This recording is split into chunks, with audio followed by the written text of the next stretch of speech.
हिंदुत्वाच्या मुद्द्यावर भाजपा मुंबईमध्ये पुन्हा आक्रमक झाली आहे। मालाड मालवणीतील सावरकरांच्या पुतळ्याचं आज अनावरण केलं जाणार आहे। मालाडच्या सावरकर चौकातील पुतळ्याचं अनावरण केलं जाईल।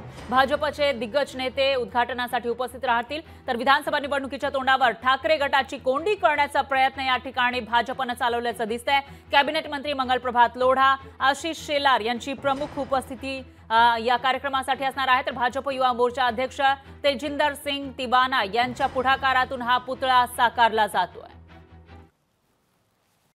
मी स्वातंत्र्यवीर सावरकरजींचा पुतळा उभारला आहे, ज्याचे उद्घाटन केंद्रीय मंत्री माननीय श्री पियुष गोयलजी यांच्या शुभ हस्ते व पालकमंत्री माननीय नामदार श्री मंगलप्रभात लोढाजी, भाजपा मुंबई अध्यक्ष आमदार श्री आशिष शेलारजी, श्री रणजित सावरकरजी यांच्या प्रमुख उपस्थितीत रविवार दिनांक 6 ऑक्टोबर रोजी सकाळी 11 वाजता वीर सावरकर चौक, मालाड महानगरपालिकेच्या समोर लिबर्टी गार्डन येथे होणार आहे।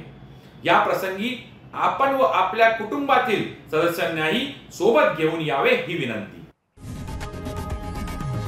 लोकशाही मराठी ऐका, पहा, जागरूक रहा।